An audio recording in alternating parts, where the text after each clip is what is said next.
What's up, everybody? Welcome to the Amalgam Games Lab. I am your host, Shannon Haegler, and I'm joined by Keena Johnson. We have a name now. Yay! Officially, unless we decide to change it in 40 episodes. Yeah, we'll see how it goes. It's a good name. It's a name. It's a name. We'll go for it. We'll go with it for the moment. This is the podcast where we talk exclusively, mostly, about video games and video game industry and news. Today's episode is going to be, let's say, not 100%, maybe 99%. 99%. You could God probably of War. pull out... Oh, yeah. I thought you were going to say spoilers. No. 99% God of War, Yeah. which means there will be spoilers. I'm not going to do a spoiler warning at the start. We're just going to say it now. Yeah. The whole thing, we're just going to delve deep into it. The 1% is the housekeeping. Yes, the housekeeping, and maybe we might chat about old God of War for a second to tie things in or whatever. The occasional Marvel reference, because we're talking about God of War, the 2018 version, which is set in Norseland. Norseland, my favourite land. Our housekeeping, there is an Amalgam show going up this week, I believe. If Kyron and Nathaniel get round to it, and that's right, Kyron... Yeah, a special update from the dead, from the grave. Roma is the dead. Yeah, hopefully that'll be Nathaniel and Kyron. They'll be having a bit of their own thing, so that should be going up hopefully this week. If not, we'll see what happens. This might be the only thing on the channel this week, but who knows? We'll find out. If you have any questions or comments for the show, please comment below, or the email address, which is amalgamshow@gmail.com. That's right. And if you enjoyed the video, please like and subscribe. Yeah, we'll get to that bit at the end. I want to talk about God of War. So... Where do you start with this game? A lot of Spoilercasts I've listened to just start right at the end. I don't want to do that. Okay. I want to start with the start, controversially enough. Boulder. Not just that, but like, okay, so I want to take this sort of in a direction of like, let's sort of like also partially review the game. Yep. So I kind of want to... It's good. Yeah, good. 9.5. Okay, so you turn the game on. It loads up, and you've got the Kratos just standing there with a tree, which I thought was great. And you knew from all the bits and pieces his main weapon will be an axe. Yeah. So like the first thing that I was like, yeah, he's gonna hit that. He's gonna hit that tree with an axe. But I wanted to grab. What were your first impressions of the game? Like as you started it, how did it hit you? I don't know. Like I was very excited for it. I started playing it at midnight of the Friday morning, and is there different framing for that question? Like, well, I'm just trying to think of like. How did you feel? Maybe I can bounce off of that. Okay, so like the opening of this game, I think, is quite slow, which for a person who just came off exactly not just a fan of the God of War series, but literally just came off of playing all of them. Yeah. The openings to God of War games tend to be one of the biggest, most bombastic fights that you get. You start with the Hydra, the Colossus of Rhodes, the battle on Gaia against Poseidon. Yeah. Like those are the big heavy hitters, and you start there. This one starts a lot more subdued. And I think that's very, very intentional. Which is also... from everything I've heard about Cory Barlog, everything's intentional. Yes, exactly. But and even saying subdued is a bit of an understatement. Like from where those other games start and where this one does, like it is pulled all the fuck back. Like it is really 11. This is like a 1. Yeah, this is starting at a 0. Like it really it's just chopping down a tree. Yeah, and you spend a while. Still has like story. Oh yeah, like what's the word? Yeah, just mythology, like game lore about it. Like that, cutting that tree is important. I mean, if you want to do the thing that everyone's been doing, but like the end of the game is kind of teased in the start of the game. Yeah. So like that whole thing, and I guess, and this is going to be the frustrating part about this discussion, is going to be how much everything sort of relates to about 10 other things.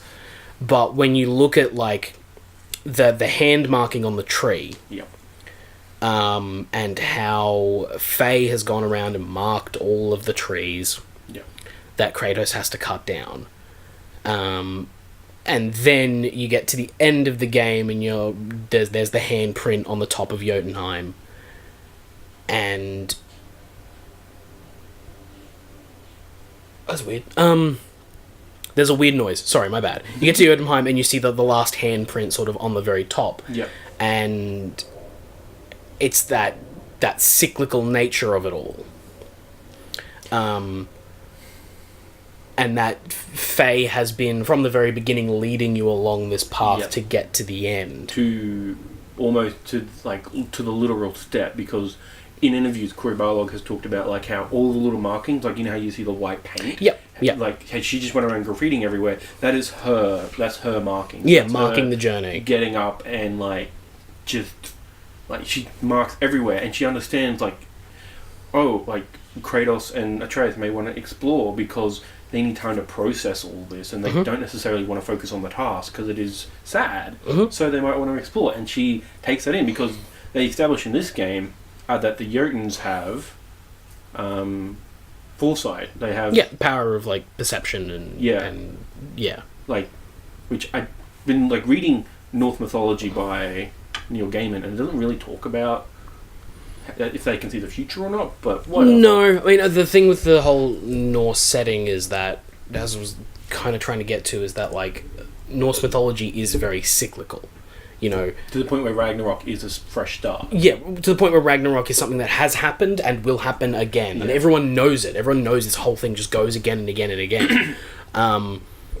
And so, that thing of her going through the journey for them, before them, and all that kind of stuff, and it just...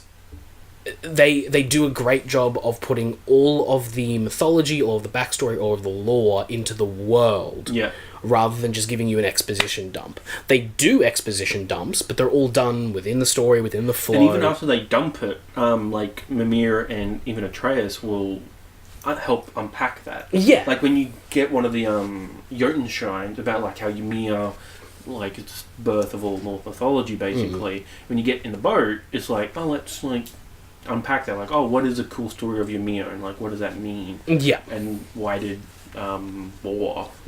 And also, it's not just that Faye is they need to unpack these things. There's also because there's side stuff, because there are moments. There are things to discover, lore and all those kind of bits and pieces that need to be sort of obtained to flesh out the world more. It's also a thing of, Atreus needs to know this stuff. This is all... bedtime stories. Yeah, good information that he needs to continue on his journey, especially when you come to the final reveal. Let's do it. It's a spoiler cast. We don't have to tell it in a linear fashion. No, but jumping around the whole game is going to drive me insane. But that's fine, because this is just the only way it's going to go. But I think the other thing is I'm still wrestling with it, because I don't know how I feel about it. I'm going to say it. Yeah, say it. Atreus is Loki. Yeah. It's interesting. Let me point out a few things. Yeah, go for it. Loki is responsible for Baldur's death in the myth. Yep. What he does, he gets the mistletoe, gives the mistletoe dart to Baldur's blind brother, and who shoots it at Baldur and kills him, because that's the only thing that can kill him, because Freya never thought to do that as Frigg in the myth, which in this game they conflate Frigg and Freya into one person. And that's kind of is in the myth, but it's also not. It's debated as to whether or not they're two individuals or I'm going to talk about. I'm going to put a pin in that. Come back to that later. There's going to be a lot of that. There's going to be a lot of that. But that's the only thing he's killed when. Yeah, what's his face? Baldur punches Atreus in the gut in the mistletoe, that kills, that responsible for his death, even though Kratos ultimately kills him. It's, Loki is responsible for his death, thus beginning Ragnarok. Yeah. And as soon as, he feels stuff, that's when Thimbleweather starts. Yeah. Which, is great, I think. Oh, boy. The fact that they're starting Ragnarok now, is just holy shit. Yeah. But there's another thing. Faye, their mother's name, is Laufey, Loki's mother. Right, okay. she's the nickname that she like just gave, like, oh, I'm Faye, and like so she's Lao Faye, who is Loki's mother in Norse mythology. I keep wanting to say the comics, but no. In Marvel, like it's his dad, and like that just they just meant that, and like whereas in this, Kratos is called Farbuti, I think. I remember seeing that name in relation to Kratos. I tried looking for it on YouTube, but no one's doing many uploads of like the end of the game, like post, like when the credits are rolling. Huh, okay. It's the Loki moment, and then that's it. I'm like, fuck, I want to see the rest of that story, because I like that. Atreus' story, like, that makes so much sense for Kratos to name him not after a god. Cory Barlog talks about how he would not name him Deimos, because that's way too painful for him. Yeah. Deimos being his brother from Ghost of Sparta. Mm-hmm. And, like, a god, like, I think it's, a god and hero. So to name him after a fellow Spartan soldier who inspires hope in this, like, hopeless Spartan society. Absolutely, like, and the boy being hope, I love all that shit. Yeah, great. yeah. Like, and then the payoff, you finally told a good story, Dad. Like, that's a pretty good moment as well. The ending is perfect. Yeah. So how do you feel about Loki being Atreus? Because I love it, because I knew Loki was going to be a plot twist. I thought he was bolder to begin with, because ice powers, being frost gianty, and just coming up and being fucking with you. I kind of wanted... I came in with it being a God of War fan and having played the original games. The way they do their mythology is that, and this again another difference between this and the rest of it. This game is so much different to any other of the God of War franchise, but the other God of War games, I never was like, ooh, I wonder who's gonna be this guy. It was just they were gonna show up. Yeah. It was just about watching their interpretation of them. Yeah. Whereas this game, they hold so much back in the Norse mythology. They hold so many of the key players that you know back.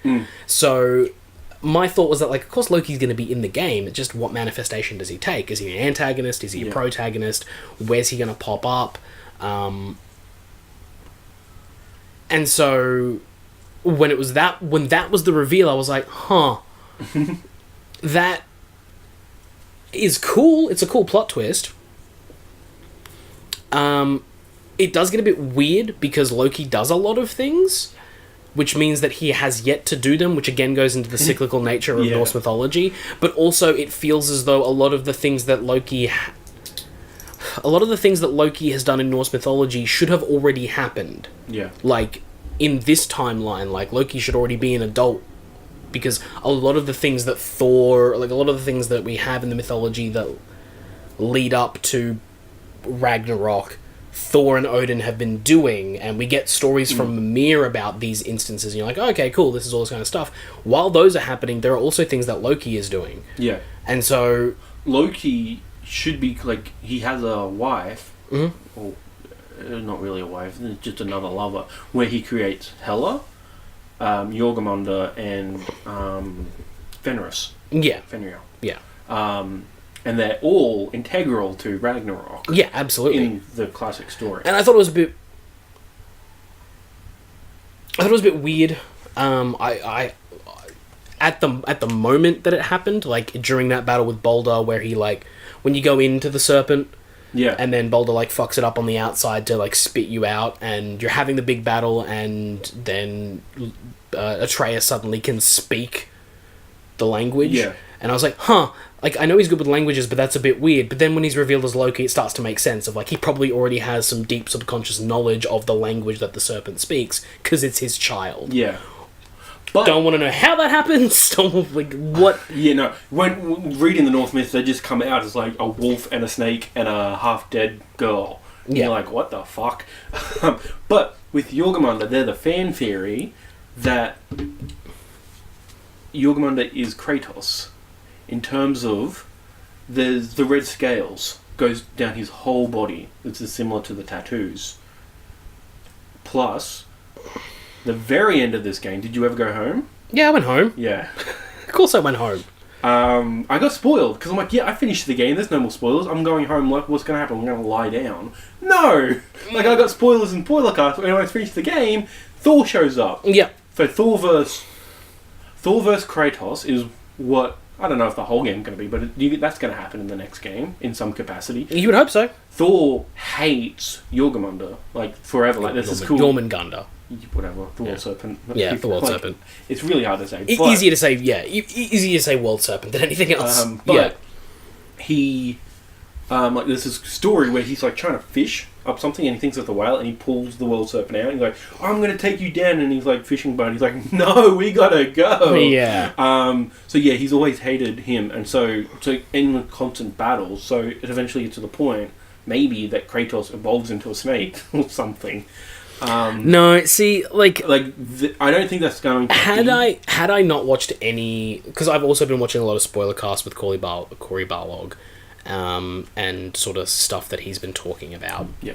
And had I not watched any of those, I would have been like, that's interesting. Yeah. But the way he talks about how in the early stages of the planning of this game, he was going through different pantheons of mythologies and trying to figure out where the next setting would be, and how in his mind, as he started to look through what stories could be told in each one, he came to a natural conclusion as to when they happen. So, like, he starts in Greece, then he goes to, to Scandinavia to do the Norse mythology, and then he would go here, and then he would go here, and then he would go here. And so, for Kratos to be the World Serpent implies that he's been there. Like, once he turns into the World Serpent, he's just been there the whole time, which doesn't allow for them to move on to another mythology. True, yeah. Unless the story they have here is about... And that's kind of the story of the game, which I think... I don't know if a lot of people hit on, because a lot of people are just kind of overwhelmed with, like, the combat and the looks of it and the boys and all that kind of stuff. But the core of the game... and I've even listened to some podcasts from some more, like, critically focused websites where they're delving a little bit more into the themes and all that kind of stuff. And although Cory Barlog has come out and said that it's like a story about parenting and all that kind of stuff, there's a message in there that I think is kind of missed by a lot of people, and that is that, and especially in that climactic scene with Freya and Balder, is that the game is about breaking a cycle. Yeah. Continually trying Kratos to break a cycle. It's time to end the cycle. Yeah, he's trying to stop it because, Zeus killed his father in actual mythology. In the games, Kronos is still alive, but, Yeah, and even in the myth, Kronos kills Oranos. Yes. And Oranos is kind of the first dude. Yeah. And then Kratos kills Zeus, and like it's and a lot of mythology around that era is always patricide. Yeah. It is sons killing fathers. And sons hating fathers, and for whatever reason, and Kratos is hell-bent on, for whatever reason, whether it's a good one or a bad one, whether it's his own redemption or guilt or whatever you want to do it, but for whatever reason, he is hell-bent on breaking the cycle. Now, he doesn't know how, because... He's never had a good role model in his life. Exactly, he's never had a good role model, he's kind of always fucked up, he's kind of a bad human being. But there is a sense of... Sorry, he's a bad god. But there is a sense of he wants to break this cycle, and like, wanting to do that is admirable to some degree. And so, even though he kills Balder still, so he's still that god of war we know, he's still an entity that kills gods, and has the power to and does, he prevents another son from killing a parent.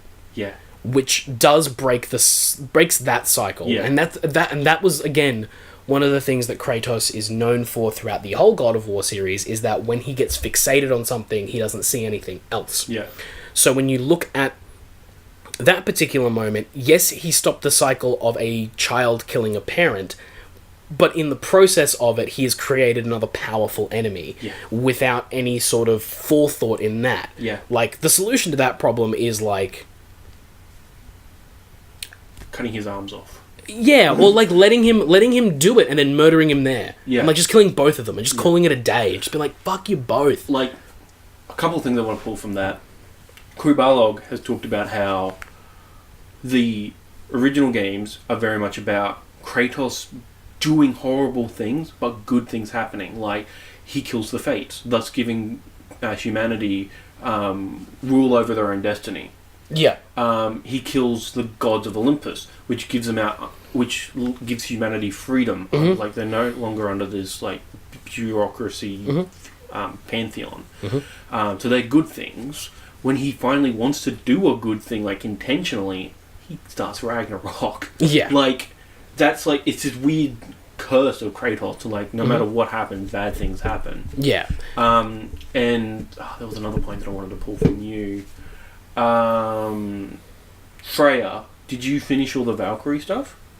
No, but I know what happens because I'm not overly precious about that kind of spoiler. Yeah. But I've been going through the Valkyrie stuff and sort of figuring out. But like essentially, when you finally beat the Queen of the Valkyries, it's shown that she was a queen, right? Like Freya was the Queen of the Valkyries. Yeah, Freya was the original Queen of the Valkyries. But what happened? Yeah, So and now she's trying to go back to Asgard or Vanaheim to get her Valkyrie wings to fight you, which is going to be interesting because she can't leave Midgard. Yeah, I think that might be. Again, I think that might be a plot point in the next one, is that something that Kratos does or needs to do will break the curse on Freya and allow her to leave, and thus fuck everything up. Yeah. I'm interested to see how they go about that. There are parts of the game that still are like, I don't like the pacing in the back end. What's the back end for you? Once you get the chisel, maybe no, a bit after that. I think like for me that's a little bit like where like I like climbing the corpse because that's just impressive. Like, no, the corpse is fine. It's like, but then I think a little bit after. But I was also doing side content, so like so was I. So you could break it up yourself, but it was the Vault of Tyr basically. Like that was a little bit too long, and I got stuck right at the beginning. So like, where the fuck do I go? Yeah, and then I realised I had to like go under this big spinning orb. I didn't look under it. It was basically like that part where you have to like, oh, we got the rune for the thing, and like, oh, okay, cool. Then we go and get the and we'll it's I think it's basically after that second boulder fight. I think is where it starts to fall apart. Because we got the rune for the thing.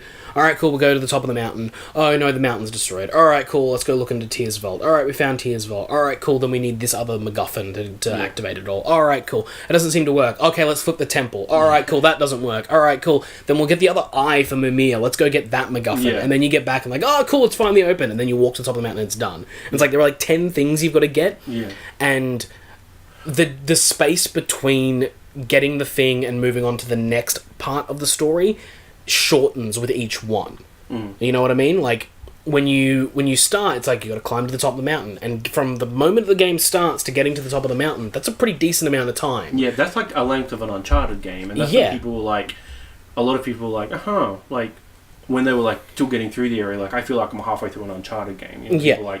Because to me, even I was worried, like I didn't really know, and there's no game clock on this game, which sucks, because I'd like to know how much time it's on. But you think that is what they tell you your mission is, but you're like, it just doesn't feel like I've done anything yet. And like I was saving, like I wanted to keep doing other stuff, and I got to the top of the mountain, and like, go again, and you're like, okay. Yeah. But that first one, I feel, it felt like it earned itself. Like, yeah. Whereas like, I can see like getting the eye and just everything, and because it's like you get to the top of the mountain and they say you're going to get to Jotunheim. It's like, okay, so we've got to figure out how we do that. And from that point it is constantly just like chasing another thing, and like I said, I think the first two, like actually getting the rune and the chisel you need, those are paced fairly well. Yeah. You're like, okay, cool, I'm getting all these pieces together. Is there one more thing I need to get? And then I'll unlock Jotunheim and it's going to be a thing. But then they just keep throwing roadblock in front of you, and those feel like the last one was the eye, like Mimir's other eye. That one kind of pissed me off, because I was like, cool, we're here, and like, oh, we need another crystal. So then I, like... It's all very quick, because it's like, oh, we go out the thing, and then we realise, like, oh, the statue where the eye's in Yeah. The snake ate. All right, cool. Well, we call the snake. We go in the snake. I get the eye. That's right. Yeah. And then the final battle happens, and it's like I'd almost would have preferred if they were just like, cool. Now you're in Jotunheim, and then Baldur's there. Like, well, because thanks for finding the way to Jotunheim, and then the whole thing kicks off there, rather than having it go back again. I think the only reason it is on Midgard is that so Freya can be there, because otherwise, like, she's kind of important to that final battle in terms of like. Well, story. then they do. Well, yeah, absolutely. Like, I understand that, but they could have done the final battle because Tyr's temple has been the central point of the whole game. They could have just done the final battle in the temple. Yeah. We know it flips. They could have done some cool visual stuff there. Yeah. I mean, I'm sure, like, I'm playing Armchair Designer, which is a bad thing to do. But just, like, for me, that last, like, I would have been okay with doing the, like, okay, the fetch quest for the Tyr's Unity Stone or whatever was pretty cool. It was when you did that and you did the thing and you're like, okay, I think I've figured out this whole puzzle, and they're just like, no, there's one more MacGuffin. Yeah. You're like, oh, I don't think I've realised until now, but like, I think that's why for me the ending, it never felt like a climax. Like the final battle to me didn't feel like a climax. No. Well, looking back on it, I'm like, oh yeah, that makes sense. It's a final boss because Bowls switching between fire and ice, and you have to switch your weapon. Like that's pretty endgamey shit to do. Yeah. But like to me, I'm like, I didn't realise because it's kind of the same fight you had with him already. With like, it's just like him punching on the dragon, and then just fighting him. It is the same. Before. It is the same as the two fights before. The difference being the mechanics of like the switching and changing, and the fact that in this final battle, Atreus is now a factor because in the other two he wasn't. I never thought of that. Yeah. So in the first one, Atreus is hiding, and you're doing all of it on your own. In the second one, you're trying to save Atreus because he's fucking knocked out or whatever. And you're trying to get to him and all that kind of stuff. And I think you do one thing with him. Yeah. But in the final battle, Atreus is full-fledged god mode, like knows what his purpose is, knows who he is, can handle himself in battle, and he is a fucking like pivotal part of that whole thing. Yeah. And so that's like the final pivot on that. But you're right, the end of the game doesn't feel like a climax. And I think that's actually to its strength. The pacing in that middle, in that sort of like last. Yeah. So if you consider the climax like the last 10 minutes of the game, like the ending being the last 10 minutes of the game, that sort of half hour before, that's where the things start to be a little bit odd. But once you get to Jotunheim, I was fully expecting like I'm gonna have to fight my way through here, I'm like, and just like oh, it's gonna be a night. But no, it was like I like the moment where Mimir is like, why don't you leave me here? This is a moment for you and your son. Like, you guys do your thing. And you get to the top, and the whole game you've been aiming to spread these ashes. You've been aiming to get this done. And to finally get it done, you realise, like, like, that's it. That was the whole point of the game, was this simple, mundane task.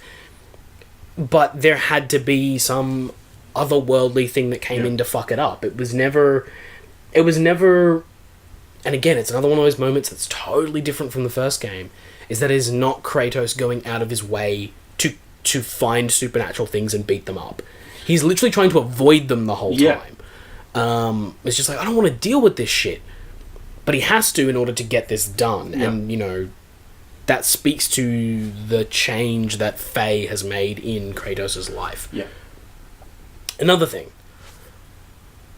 I am disappointed that we didn't get any of Faye. We get her markings, we get her bits. I would have liked to have seen or heard her in some way. You do hear her when you're in Alfheim, when you're in the light. Yeah. Like, that is like, there's like 3 lines she said. And it's just but not... I think people have pointed out, like, it'd be good to do that, like, yes, have her... But if she's an actual, like, she's the character in this game, like, she's never there, but her presence is always there. Her presence is definitely very felt. Like, there's always stories about her, and then the whole culmination at the end is like, oh, she is the journey you made, sort of thing. That's interesting. So if the next game, if then we get, maybe not flashback, but just, like, actual, like, Faye. And this is the thing that... Yeah, continue. That was actually one of the things that I was wondering about in terms of where they go in the next game. Do they keep the single cut camera? Yeah, they're like... apparently it's a nightmare to design around. Of course it is. Yeah, and like I was just listening to the giant bomb interview they did with Cory Barlog, and I might listen to that one. Well, I might listen to that one, the giant bomb one. Yeah. They're like it's a fairly mundane interview. It's pretty good. Yeah. But I just want more. yeah, it's Brad Shoemaker doing the interview, and he's really good at asking questions that are a little bit different. Yeah. Like things that other people don't ask. And one of the things around the single cut camera that Cory talked about was that, like, one of the things that the reason there is no jumping in this game is because of the single cut camera. You can't design for a camera that doesn't cut away and then a jumping mechanic. Yeah. You need to pick one or the other. Yeah. And so that's one of the reasons. And, like, I get it. I never needed jumping in this game. Like, most games that don't have a jump button usually work. It's when you have a jump button and you aren't able to grab stuff. Yeah. That's what annoys me. But, like, I'm okay not jumping. Like, yes, maybe all the other God of War... Like, God of War, the old games have platforming. Mm-hmm. I'm so fucking glad we don't have platforming. It's just climbing puzzles. Which Uncharted started all that. And it was like, oh, God of War God of War also had climbing puzzles. Yes. I like that part. Bad ones too. The spinning spikes of death. I fucking hated that level. It's the worst. But like the no cut camera is very. I think it does what Cory has said that he wanted it to do, which is that it gives it a sense of immediacy, as in everything is happening in real time. Everything is happening right now. Yeah. And you also get to go on the journey with it, because I've heard a lot of people being like, well, and I even said this of like, if someone didn't tell me, I would have noticed it was there. And like, okay, yeah, I agree with that. Yeah. To a degree, but when it was spelled out to me of like, when you play a game like this and it's got no cuts in it, you don't know anything more than the characters do. And that's the intention of the single cut, is that you will never have... You know exactly what Kratos knows. Yeah, and you don't know any more. And so when someone comes up out of nowhere and is there, you're like, oh, fuck, where did he come from? Like, what's going on? Like, what is the deal? You get bits and pieces of Baldur's story, but you hear most of it secondhand, like you would if you were Kratos. You wouldn't know the entire backstory of Baldur. You would know he's coming after me, he seems to be invincible, I've got no other way of killing him, and he's always after me, and I don't know why. So in that... and that's the thing, is that I've also heard criticism of, like, well, Kratos is still a rage monster. I'm like, well... Less of one, but if you allow the game to tell the story it's trying to tell, as opposed to picking it apart... Yeah. It tells you the story of, like, this dude trying to do a thing, and suddenly this other dude with tattoos comes out of nowhere and just starts beating the shit out of him, and then won't leave him alone while he's just trying to spread the ashes of his fucking wife. Like, there's... He just finished cremating his wife. Yeah. Like... And this motherfucker comes out of nowhere and starts beating his ass, and it's like, he spent 10 years, we don't know what the gap... Like, we don't know... Well, we don't know if it's 10 years. They've intentionally left it. Yeah, they don't want to put a proper... proper timeline on it. They haven't even given us Atreus' exact age. Yeah. Because they don't want to put a timeline on it. The closest they've said is that when we cast Sonny straight... he was 9 at the time. Can't be straight. Yeah. Yeah. I think it is. The voice actor was 9 at the time, and he's like... Yeah. Yeah, he's got older. I'm just thinking of Krillin's voice actor now, and that's Sonny S as well. So I got a little bit confused. So yeah, I don't think not the same person, but no, not at all. Yeah, but that single cut camera actually, when you think about it that way, does do that effectively. In that, at every step and every turn in that game, I was going, what? The same way that Kratos was, the same way that Atreus was. I'm like, what is going on? Why is this happening? Okay, like, there's nothing we can do about it. We're just here, so we need to get to the end of this. And so that's... I wonder what they do in the second one. Do they keep that, or do they expand on it more? Because with that secret ending of Thor, that does open up, like, okay, the whole other pantheon's about to come out into Norse mythology. So... is the second one going to be a bit more cinematic so we can see more of that? Or do they stick with this idea of, like, no, it's single cut? That's the thing, like, I wouldn't say this game's not cinematic. No. But like the more deliberately cinematic of like, we're gonna cut away to this angle because we want you to see this thing from this angle because it's the coolest angle. I think they still get around to the coolest angle. They just either pull right back or something. The camera is still focused on Kratos, but it pulls right back. And there's times where you shift perspectives. Like sometimes the camera will go into Atreus, or like it'll focus on Atreus. And sometimes it's literal first person of Kratos. I remember once of that. It was when... In Hell. Yeah, very specifically they did that. Yeah. Which I thought was cool. Like, there's so many things you can do with the one. Because, and... Yeah, absolutely. There are cool moments. Like, there are definitely cool moments when you're, like, pulling back and you're getting the scope of the giant world serpent and you're like, holy fucking shit. But it's still, like, not a big scope because, like... The idea of that is still like you're just a dude. You're never going to pull back, and you're never going to see the whole thing. No, and I like that you never see the whole thing because there's myths, like, and they talk about it. It's like, oh, he wraps around all of Midgard, and Kratos is like, that's not real. That's not possible. It's just like, have you seen the end of him? He's like, no, like, I like that they play with that. Like, yeah, absolutely. Like, and there are things there were moments where the scene, like, because they didn't cut away and do certain things with the cinematics, that it did make the action hard to follow or a little bit frustrating. A little bit. Some of the combat, like some of the big some of the big scenes. Around some of Boulder's fights and all that kind of stuff were a little bit frustrating because it was just like, it's just a mangled mess and I'm not looking where I want to look. Like, I want to see the dragon I'm on. Yeah. Not be on the dragon. You know, I did like the touch though that like the after that fight the dragon's just dead over on the side there. I didn't even realise it was the dragon I was killed because I never saw the dragon. It took me a second as well, because I was over and I'm like, oh, Mimir said something. Yeah. And I'm like, oh, it must be, I guess. Like, well, actually, I don't think Mimir said anything in mine, but I was over, like, I was cleaning up that whole thing where you, like, go around and light the braziers, because, like, I'd finally found the last bit, and I was like, okay, I think Atreus can read these all now. What does that do exactly again? When you light the 8th one, it gives you a enchantment stone.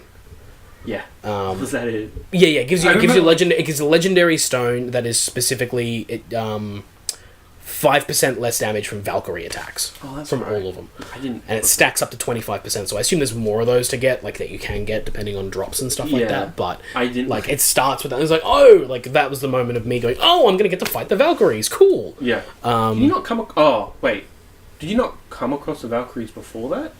No, because I didn't have the... Well, so what I'd seen the doorways, and I'd seen all those bits and pieces, and I had the chisel, but for some reason when I had the chisel I didn't go back and look at stuff. I was just like, oh, okay, cool, and I just went straight ahead. Because when I did it, I'm like, oh, I can finally open the door. What's in here? Oh, it's shielded by Odin? Like, this is serious. And then I got down, I'm like, and I'm like, oh, it's a Valkyrie. I'm like, okay. This probably seems like endgame stuff. I'm going to see how badly I lose. And just decimate. I'm like, come back many hours later. No, so what I ended up doing was, I went straight ahead with the story. Got to that point, and then, like, was bracing myself, because I'd lit in all the other braziers, and the Jotunheim one was the last one. I was like, I'll bet I light this and a Valkyrie shows up to kick me shit in. Lit it, got the stone, and was like, I wonder. And then after that point, I started doing some more side stuff and found my first Valkyrie and was like, oh, this is cool. Yeah. With the Valkyries, it's annoying because they keep coming up at like times I didn't expect. Did you do the Muspelheim and Niflheim stuff? I'm almost finished the Muspelheim stuff. I haven't done the Niflheim stuff yet. Okay. I know there's a Valkyrie in Niflheim. Yeah. Because at the end of the game, it just drops Valkyrie markers everywhere. Maybe, I don't know. I think it does because I think it's after you do the Odin thing. Yeah. I'm sorry, the Thor thing. I keep mixing that up. Why? I don't know. After you do the Thor thing,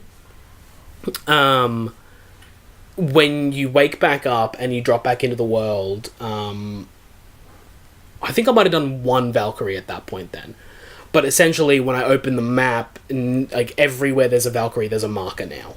Okay. That tells me where they are. I think I found all of them before I went home. Yeah. So I mean, I kind of knew where they were. Yeah. It was just markings. But, just now there's a mark that has the Valkyrie symbol and their name underneath it. So I know there's one in Niflheim and I know there's one in Muspelheim. In Muspelheim, I'm like, okay, I'm just getting to the top of this thing. I'm like, I finally I did like the 100 enemy thing, and like this is like oh yeah, I'm doing pretty well. What am I at?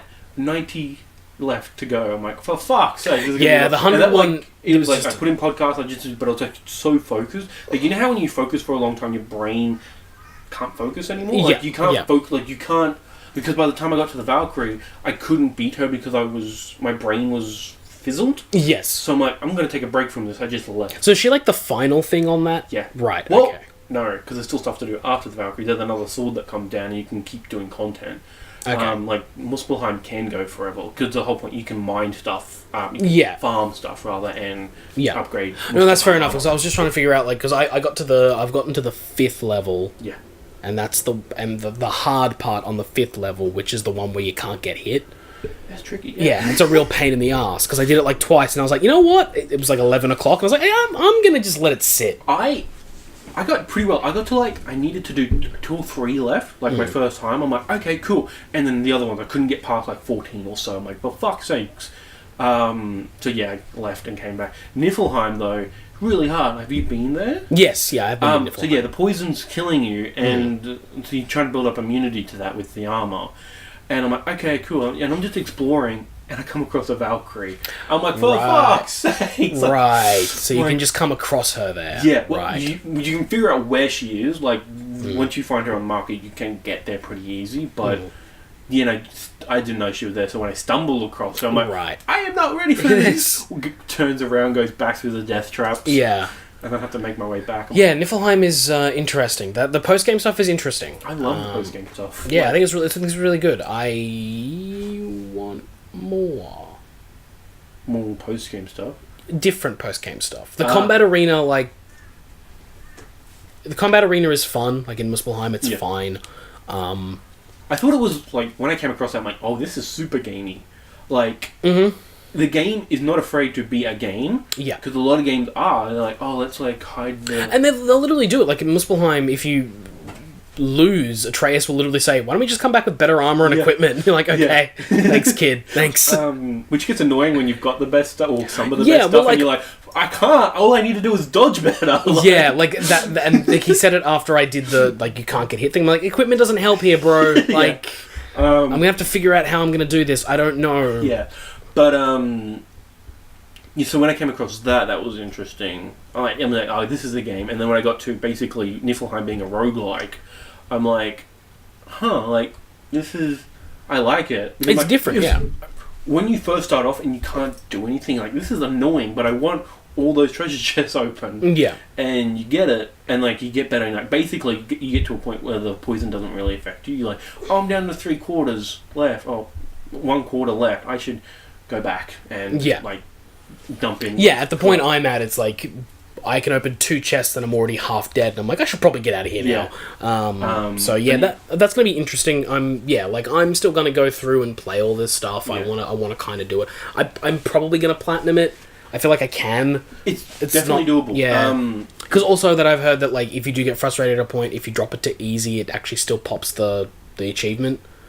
Well, yeah, there's no difficulty trophies. Yeah, so that's awesome. Yeah. I like that, because I like the fact that I don't have to go back through the game on super duper hard mode just to get the platinum. I was looking, because I write a list of all the games I've platinum, because you can't sort by platinums in the list. So I'm like, okay, so I write them all down. I was looking, I have platinumed every God of War game except Ascension and 3. Which means for God of War, Ghosts of Sparta, and Chains of Olympus, I've had to do on hard to get the trophy. I know, it must be, I don't know. But anyway, so I've played a lot of those games on hard, and it is, I think God of War 3 killed me, and that's when I had, like, burnt out on God of War, which is why I couldn't play Ascension. Yeah.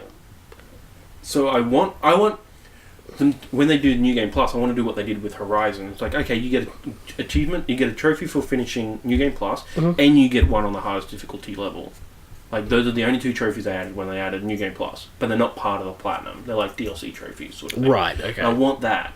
I kind of just want, because I want to play Dark Souls. I just want another area. Like, I don't, like, the combat's fun and fine. I don't want to be banging my head against it all the time, because I prefer this game's story and world building. Yeah.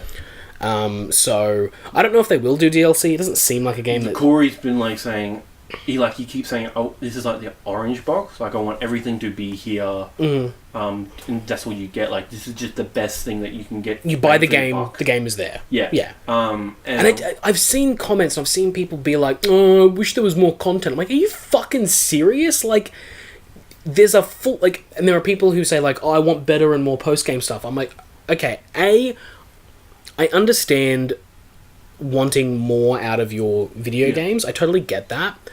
But I feel like the games industry as a whole has lost the art of finishing a game. Like, the game is over. You finished the game. You paid your money. Yeah. You got your story. You got your video game. It's done. You finished it. Yeah. You don't... It bugs me because you don't go into a movie and go like, I wish there was more post-credit scenes. Like, what? No, you paid your money, you saw the movie. If there's a post-credit stinger, awesome. Yeah. But you're not there for the post-credit stinger. You're there for the fucking movie. Small pet peeve I have with the games community. Small Final thing. Fantasy 15 is a perfect example. They're doing season 2 of DLC, which none of us coming out in 2018, which means all of us coming out in 2019. That game came out in 2016. Like why? Like I get more content for post game, for open world games and stuff like that. But if you think about it, really, this game is not open world. Not in a traditional sense. Not in a traditional sense, but it feels like one. Like Cory Barlog, like, no, not an open world game. It's just a big game. Like, if this was on the PS2, this would be the best fucking thing ever. Yeah. Or even the PS3. But I think that's the thing, is that, like, he's right. It's not an open world game because there is not that complete freedom of exploration. There are extra areas and side areas, but it's all very linear. Like, it's all just a path that you follow. Yeah. Even when you find a side area, it's like a deviated path. But for the most part, you follow that path, and then it loops back around and brings you back to the start again, and you keep going down the regular path. Like, they're not open, sprawling things with, like, little things hidden under every rock. It's like, oh, cool, there's, like, a thing over there, like a dungeon type thing. I do that, and then I'm done with it. Yeah. It's all just a very big game. It's not necessarily an open world game, which I like, because it feels like an open world game, but it's a linear story. Yeah. Like, and, I think that's what I like about it. But I was listening to IGN Spoilercast, and they're like, oh, we just went straight through the game, like, because they wanted to beat it so that they could have time to talk about it. Like, and they just, like, mainlined it completely. I'm like, and they couldn't imagine doing side content during the game. I'm like, for me, that's the best part. Like, you get to spend time, like, it fills in the world. Like, they're like, no, but, like, the character progression of Atreus and Kratos, like, you don't necessarily get progression, but you get, what's the word I'm thinking of? Like, not developing... sideways developing. Fleshing out, that's the word. You get, like, extra flavour. They flesh it out. They, like, just the characters, the world, like, all that. Like, if I could have done everything before the final battle, I would have, but, like, to me, I'm just like, I didn't realise the final battle was coming. I'm like, I don't even know. Like, I got a little bit frustrated with the, like, puzzles, like, the Metroidvania-ness of it. Like, I want to come back here, but I won't be able to explore all of it, so there's almost no point to it yet. So I just left it and mainlined it for a little bit. I'm like, oh, I'm finished the game. What? I guess I have all the equipment. But yeah. No, I'm the kind of person who... The reason I really like the game is because I am the kind of person who likes going into a game, go into a new area, pick up, like, go around the entire little area, pick up all the little bits and pieces, do everything that I can do in that area, then I'll move on to the next bit. And so this game is perfect for that, because when you're doing that, you're getting those bits of story from Mimir, those bits of story from Atreus, those little interactions and all that kind of stuff. And it's a really fantastic game for that, of just like, let me explore, let me get more into these characters. I want to hit on 2 things. Go for it. I think one, again, is the ending, with all the murals in Jotunheim. When the revelation comes through of, like, Freya's been here, not Freya, Faye has been here before, has done all this kind of stuff, and there's the sort of, like, the reveal of Loki and all that, and there's that one that everyone's, like, freaking out about, where Atreus is holding what appears to be Kratos, with, like, things coming out of his mouth. Into Kratos' mouth. Or coming out of Kratos' mouth into Loki's mouth. could be either or. I love we that don't Cory know. Barlog provokes everyone. He's like, so what do you think that means? And no one has any fucking idea. No. Like, is it him? Like, and he just like pressing that button. Yeah. Every I mean, I don't. When I saw it, I was like, huh, that's probably them trying to be like, ooh, he's going to kill him. And I'm like, it's probably him healing him. Maybe. Who knows what it is. I think maybe if this was a normal game, and if I hadn't heard so much of Cory Barlog, I think this would be a normal... It's just a thing. We don't necessarily know what we're going to do with it. No, but Cory Barlog has been like... Yeah. When he was writing the game, he started writing the second one by accident. Yeah, And he said that a couple times. Yeah, and he's just like... we need to, like... What I'm writing now is no longer what my original... The theme of the first game is. Of the game. So he's just like, we're just going to stop it here, and let the next one be the next one. And it's so weird that, like, they've been talking about the next game so... Not flippantly, just casually. They haven't announced it. But it's like... It's almost like when, like, Kevin Feige talking about the next Avengers. It's just like, oh yeah, but, like, that's been officially announced. Yeah. But yeah, it's just like... He's, I mean, he said that I think it's in the Giant Bomb interview, he talked about how he essentially sat down and when he was writing the plan for this, he's basically come up with like 5 or 6 different God of War games. I think going forward. I think maybe that's a little bit of an exaggeration because... Well, he said I think he could. I think he has the content for it, but... Yeah. All that'll get tossed out. Exactly. Like he said that the thing is like, he says...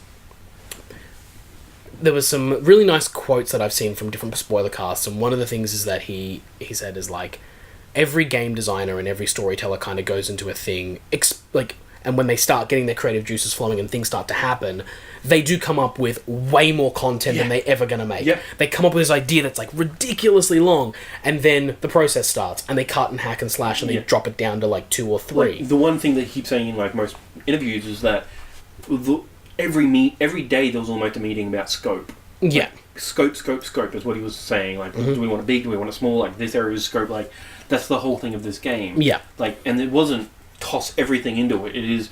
This game is very subdued. It does. It feels very much pulled back. Like, and that happens in the ending as well, with the ending really, like, the actual ending of that game not really being a big, giant, like, moment. It's just a... Dude versus dude. Not even that. I'm talking about the ending of just, like, it's a somber moment between a father and a son as they spread the ashes of the mother. Yeah. The realization of who that son is, who he might become, and... the starting moments of Kratos starting to reconcile with his past. Yeah. Because that game, he doesn't move on that, he doesn't budge on that until the last moment. When he gets the Blades of Chaos, which is an awesome moment. Yes, that was the other thing I was going to say all about. Was finally talk about the Blades of Chaos. My point was that when he gets it, he realizes that he is a monster. Like, what? No, all this time, he's like, I don't want to be a monster. I'm trying to be a new self. But when Athena says you're still a monster, he says, yes, but I am my own monster. You do not control me. Yeah, see, that's the thing that makes me go like, I don't feel like Kratos actually budges on his past until that moment where he takes the bandages off. Oh, yes. And displays them to Atreus. Atreus doesn't care. No, he doesn't. Yeah. Exactly. And that's the thing that's the brilliance of that moment. The brilliance of that moment is so the whole game, Kratos is fighting, telling his son about his past. He doesn't want to talk about it. He doesn't want him to know. He wants to leave it in the past. He, like, to the point where he doesn't want to go get the Chaos Blades. He wants to leave them buried as a relic of his past. Yeah.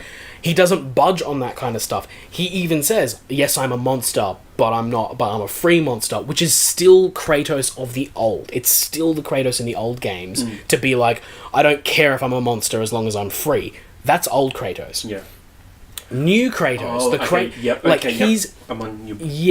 the final moments of that is him finally being like, oh, fuck this, like, I'm going to see if I can try and let go and move forward, and like I'm going to show my son exactly what my past has done to me.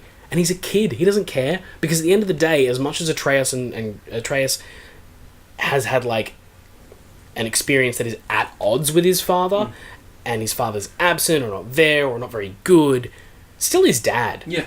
And so at the end of the day, it was just like, honestly, he was I felt like Atreus was like 2 seconds away from being like, cool scars, bro, and then moving on. Yeah. Like, because that's what it was. And that was the moment where I think Kratos realizes, like, none of this shit matters to my kid. Like, it doesn't. And it matters to me because I'm a shitty person. Yeah. But he doesn't care.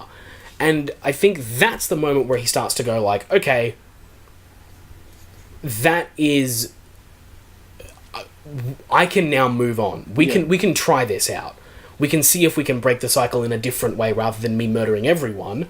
Maybe I just raise a son that's not crappy. Yeah. And this whole game is set up. It's all set up. I can feel it. But it also, it's its own story as well. Like, yes, absolutely. It's, like, it's not a, like, Avengers Age of Ultron, like, where that whole movie is set up. And, like, very little, like, fuck else, like, actual making a good story. But to me, what you don't realize it's set up till, like, the end. Like, that's great. Like, yep. Like, very few pieces of media do that. And not only is it set up, it's a continuation of the old stuff. It is like you were saying about Kratos letting go of his path. It is a conclusion to that. Yes. Kratos doesn't die at the end of God. He dies at the end of God of War 3. Dies, but that's an end. Like, he gets off. Like, whatever. He calls his Ragnarok for the Greek gods.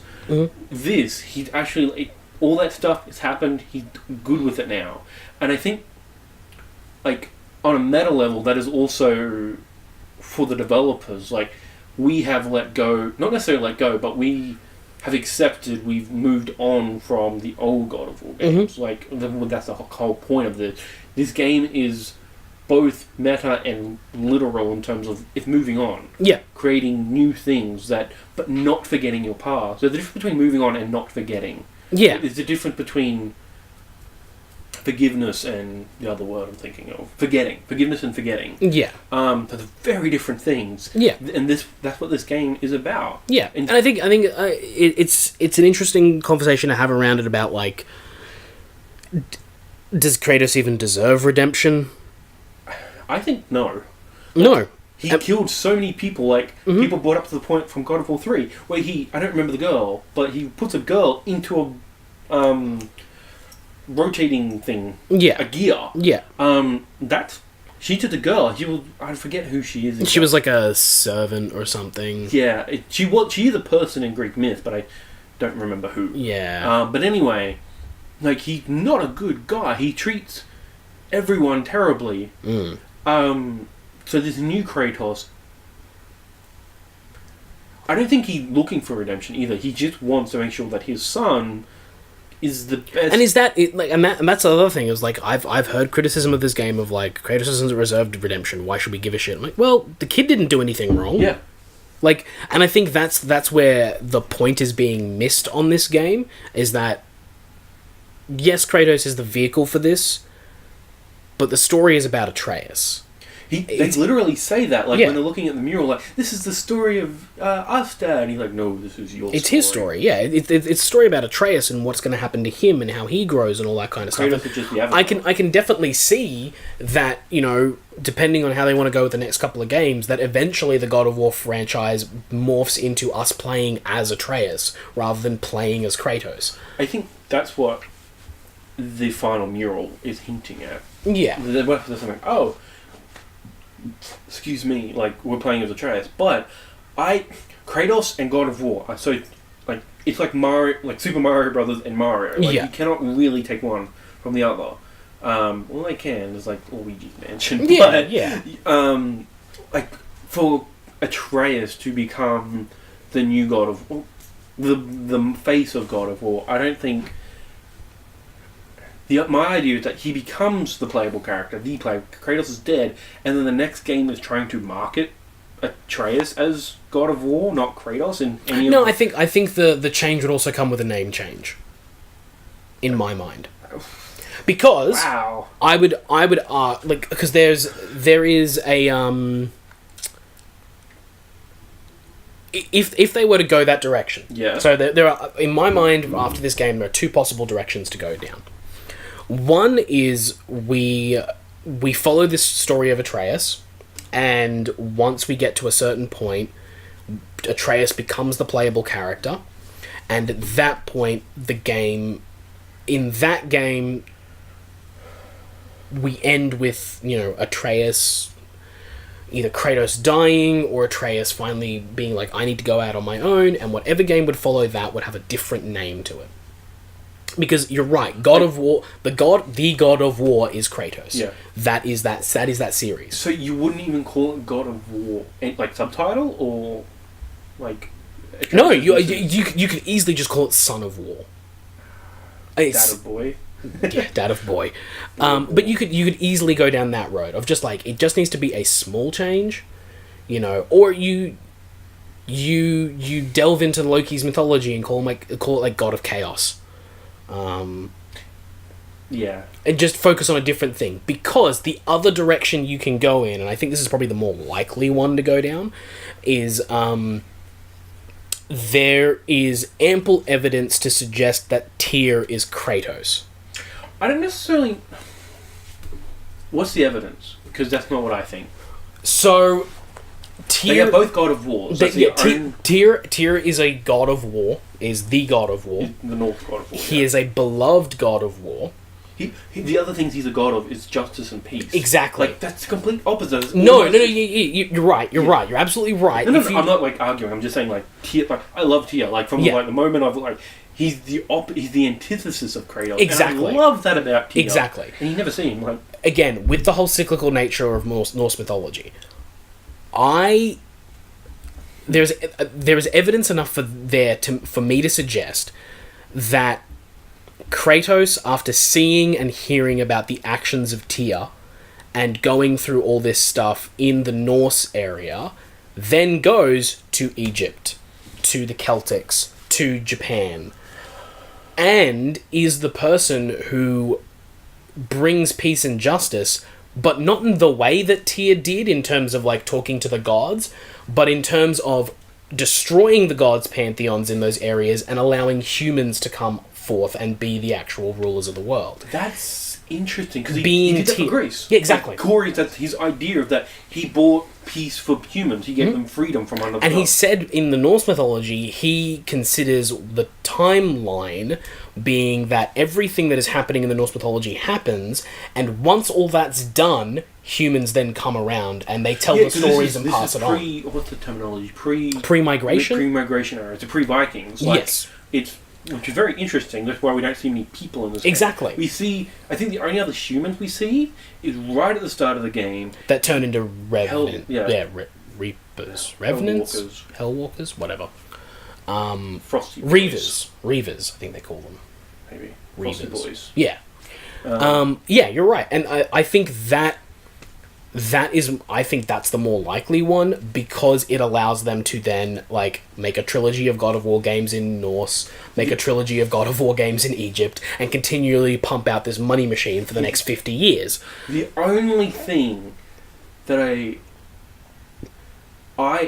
think that's the way it's going to go. The only thing is that like, if this game is a continuation, this is God of War 4. For the next, like, for them to keep all that mythos keep going, that's hard. Like, they're going to reboot at some point, and I like if this game was God of War reboot. I don't think so, because I don't think they need to do a reboot anymore, because they've remastered God of War 3 on the PS4. The industry and people who generally think about video games are pretty confident whatever PlayStation is coming up will be backwards compatible. Yeah, because... So it'll play the PS4 games. Yeah. So all they really need to do is... And because no one wants... Like, I don't think there's enough of a market now, especially after this release, of people to go back and play the old God of Wars. Because they're not the same game, and like, as someone who has played them quite recently, they do not hold up as well. They are fun, but they are 8 to 10 hours. You want to talk about no side content. Yeah. You want to talk about no post-game. Yeah. Like, people being like, there's no post-game. Like, are you a fan of the original series? Yeah? Well, then what the fuck are you doing here? Like, seriously. Like, to the post-game, like, I'm surprised there is post-game, because, like... Yeah.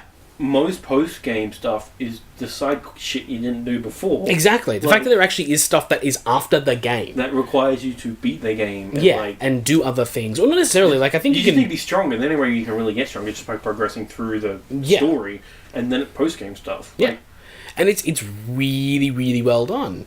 But I don't think that after what Santa Monica has done, I don't think... Let me put it this way. Guerrilla Games makes Horizon Zero Dawn. Mm-hmm. Do you think they're going to do a Killzone remaster? No. But, that's different, because those are different franchises. No, yeah, absolutely. But also, I don't think Sony is going to look at something as successful as God of War and be like, hey, why don't you go make your old shit again? If they do it, they'll palm it off to a different studio, and these guys are going to get to keep making what they're doing.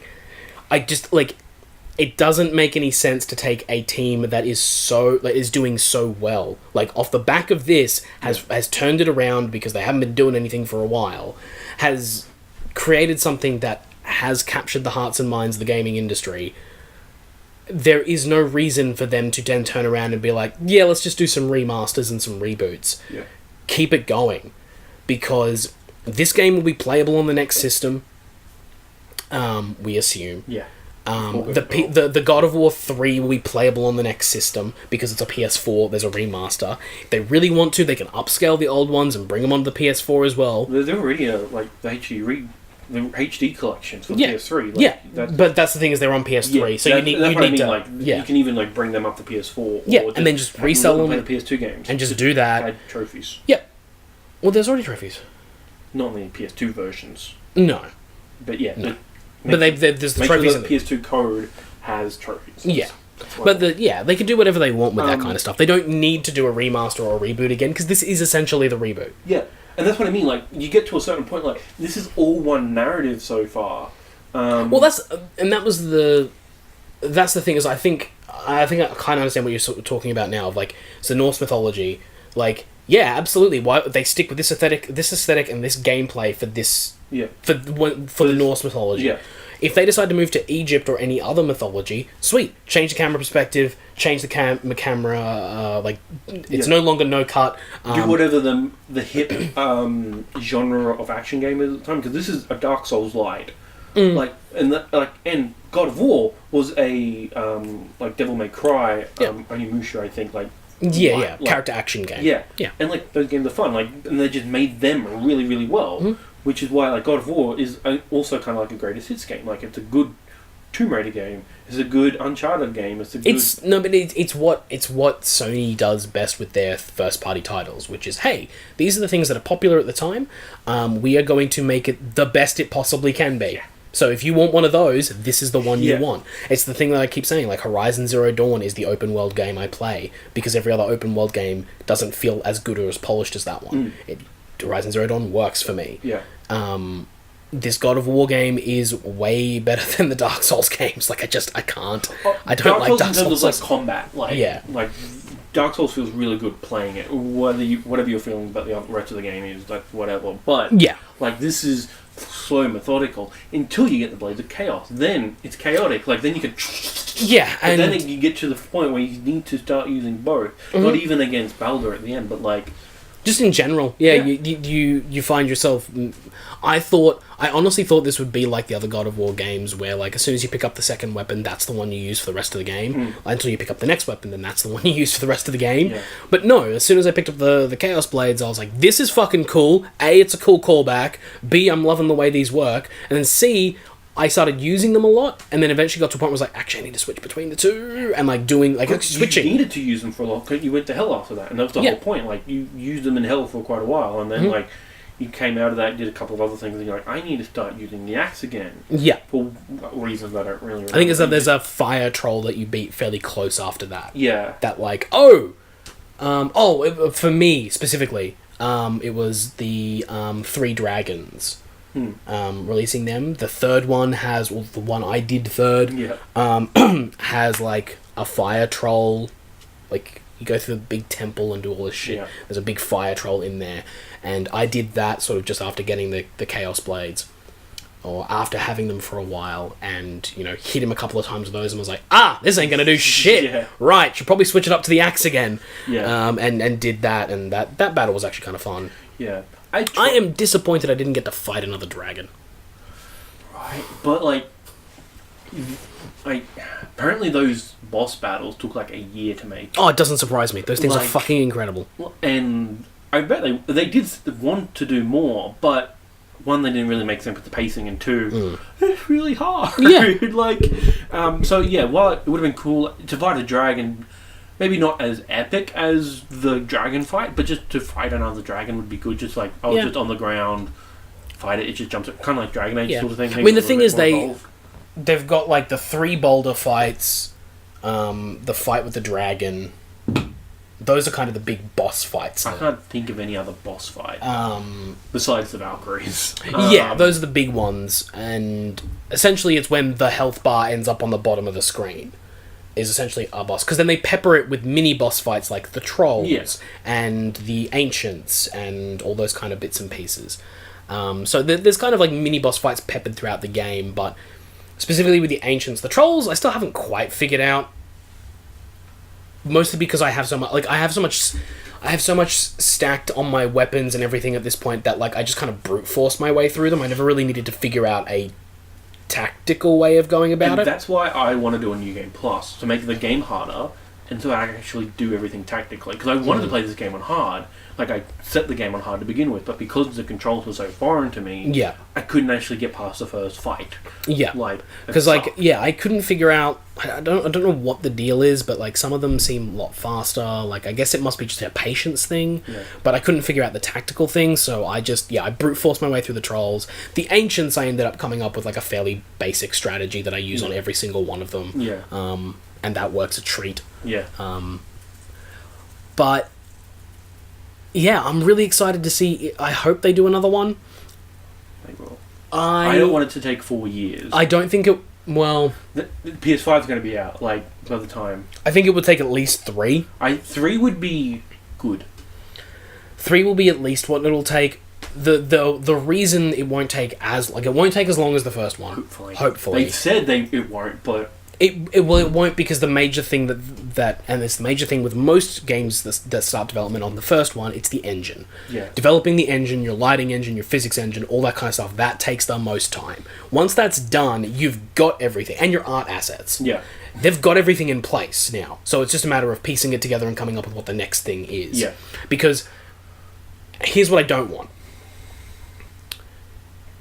God of War 2 and God of War 3 do the exact same thing at the start of the game, which is they come up with some dumb way to strip you of your powers. They Metroid it. Yeah. You all powerful at the start, and you're like, oh fuck, I have no power. Yeah. You don't want that to happen. I don't want that to happen. Let me start the game, maybe not with all of the upgrades, but let me start with the game with the axe and the blades. With the axe as it is, as beautiful, looking at the axe on the start of the game to the end of the game. Yeah. It's all amazing. The gold ornate, And I didn't realise it when they were upgrading it. You give it to Brock's injury, and they upgrade. I'm I couldn't actually know what was different. Because it's a subtle change each time. Yeah. Every time they do it, it's subtle, and then when you look at it at the end of the game, you're like, wait a second, is that all gold? Yeah. Yeah. It's great, and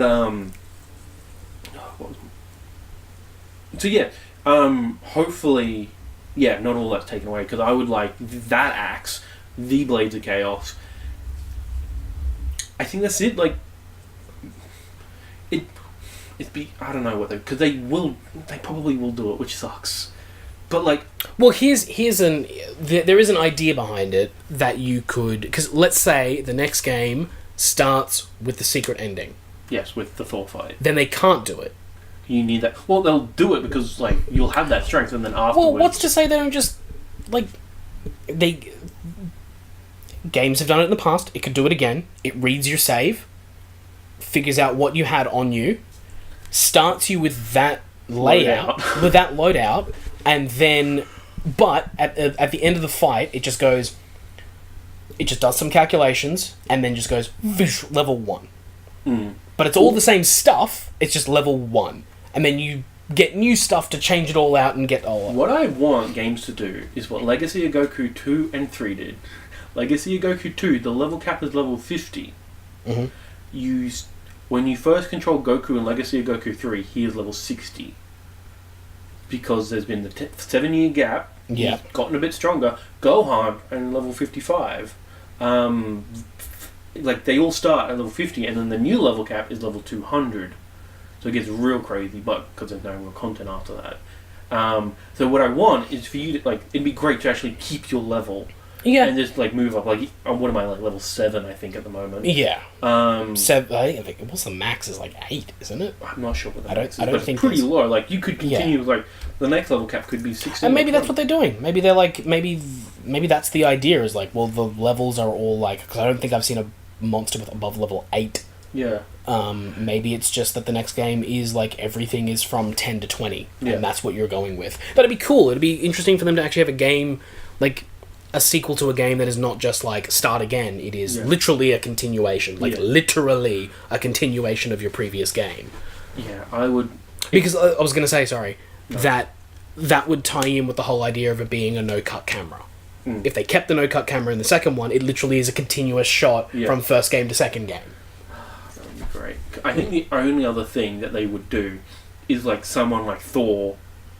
Yeah, Thor would hits you with a light. Yeah, smash the axe and kills it, and you just get a new one made from Rock and Sindri, or he's hitting it and it just all the gems fall out or something very Sonic style. Or he hits you with a lightning bolt and that's and you get sick for a few days and you lose all your stuff. There's a bunch of ways of doing it, but I hate that trope. I hate that starting out the game with all the powers and then losing them only to just get them back again. The thing that was cool about this God of War was that you started out with the axe and then you got a new thing that you were familiar with. Yeah. And it was used in a different way, but I remember how those blades work. Yeah. I know the way they've always done the blades, which is there is impact and there is physics on the entire blade from the end to the chain. So I knew that once I had that, I was oh my god, a melee crowd control. Yeah. I can just spin and get this thing done, and I knew what I was doing.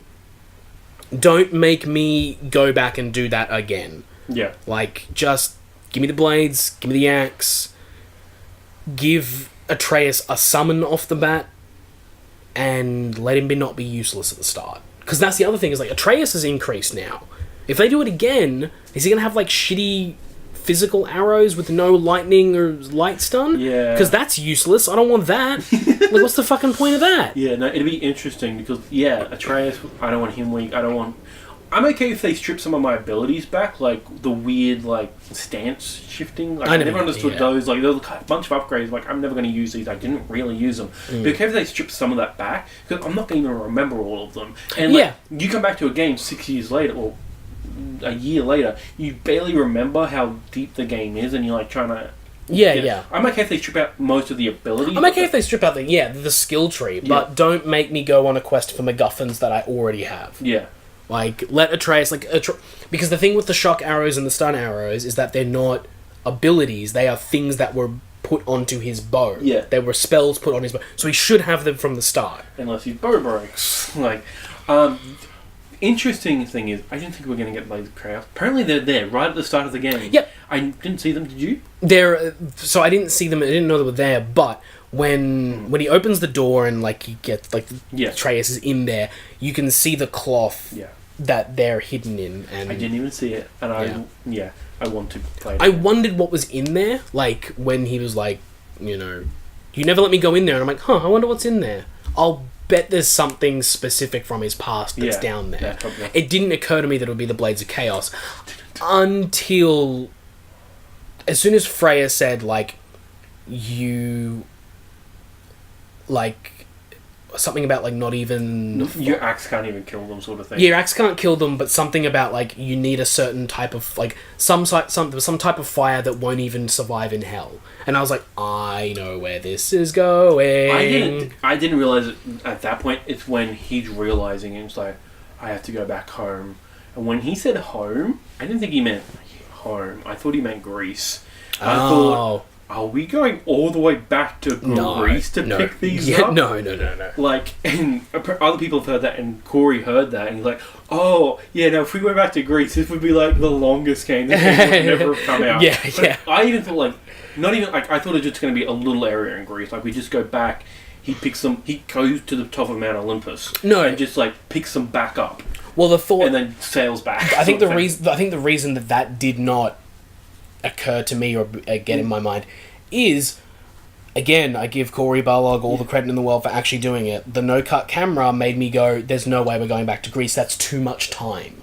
We're on a time limit on this thing because Atreus is sick. It needs to be quick.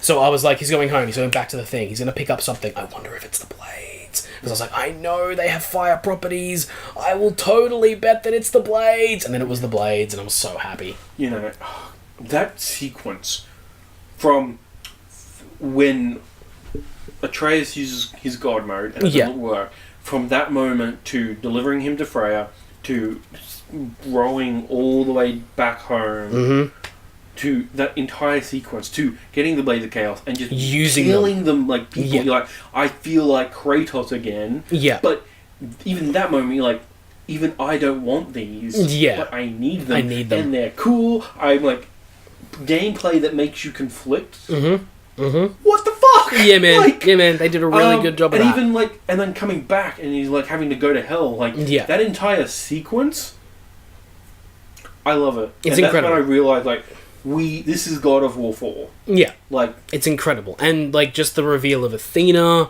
Just, oh my god. Seeing Athena there. Was seeing like, Zeus.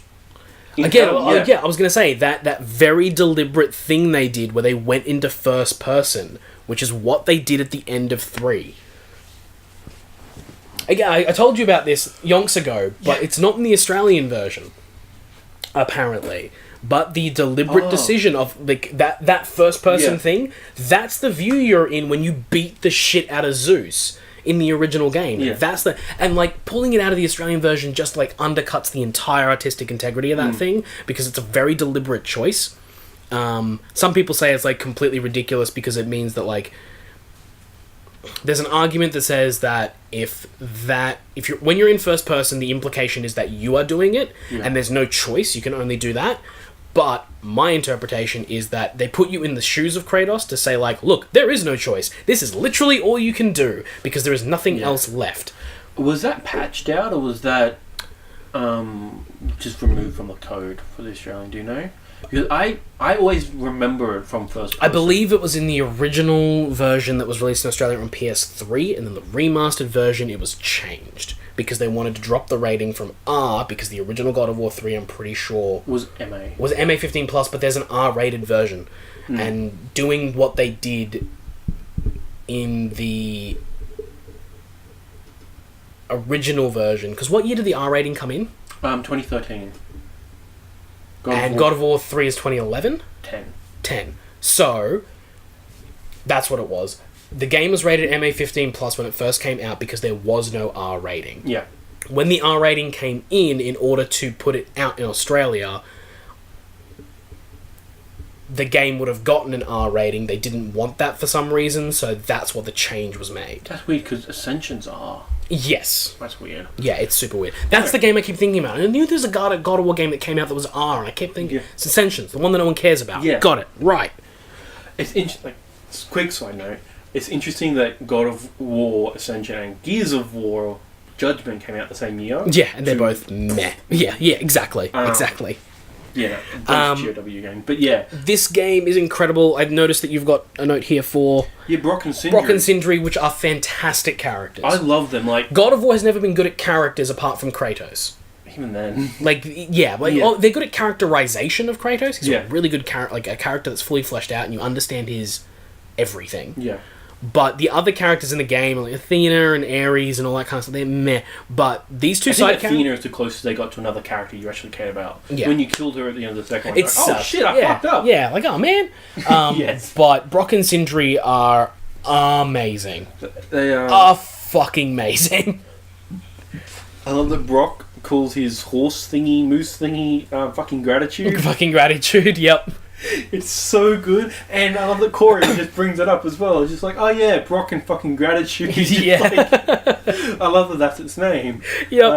I love the interaction. I like Sindri. His introduction and his characterization at the start are amazing. Yeah. I love Sindri being in Niflheim because he's like, yeah. Atreus pointed out, like, why are you here? You're the last person that should be here. He's like, oh, there's some cool loot. I want it. Yeah. Like, fuck. Yep. Oh man, he's so good. He's so good, and just the comedic timing on both of those characters is damn near perfect. Of just like whenever Sindri dry heaves, like whenever he's like, oh god, and you're like, yes, this is perfect. Brock being exactly the right amount of like surly, of just like, fuck you, like constantly. But then also, like, so has Sindri been eating? Just like, I love that, like, he still cares. And you, again, you don't get to see a lot of them. You see them when you go to the stores and do the kind of side missions with them. Because of the one-cut camera, I keep going back to it, which is weird, because I didn't think I would, but now that I start to think about it, as I started thinking about it more, it started to make more sense. But because of that, every time you see them, more has happened in their lives, and you get to, like, secondhand get that, and these two characters made me feel for them in a way, because like when Atreus is being a little shit, that was my next point. I was gonna say, like, I hate that sequence, but you're meant to. I hate that sequence in the way that you're meant to, in that like that little shit. And like, Kratos is doing nothing about it. Yes, and that's the other thing. I'm angry at Kratos for not doing anything about it. Mimir, the head on the butt, is the only one who's calling voice of reason in that thing. And like, and it bites them both in the butt. Mm-hmm. Because when they get to the top of the mountain, like, Atreus tries to take on Baldur, and he can't, because he has no idea. Like, Baldur's a strong god. Mm-hmm. Atreus is nothing yet. Baldur is essentially immortal in every way. Yeah, and like, he is immortal in every way, except for this one little thing, and that's what's so ridiculous about it. Okay. Yes, I hate that sequence, but you're meant to. And then when they go to hell, and then once his face, Atreus is realizing, like, oh shit. And when he says, I didn't do that, like when he stabs the second Thor's son. Modi. I don't remember which one's which. But when he does that, he's like, that wasn't me. I'm like, yes, it was, you fuckhead! Yeah, yeah. Interesting, Magni and Modi, Nolan North and Troy Baker. Yes, yeah. It's fantastic. I didn't realise that. It's fantastic.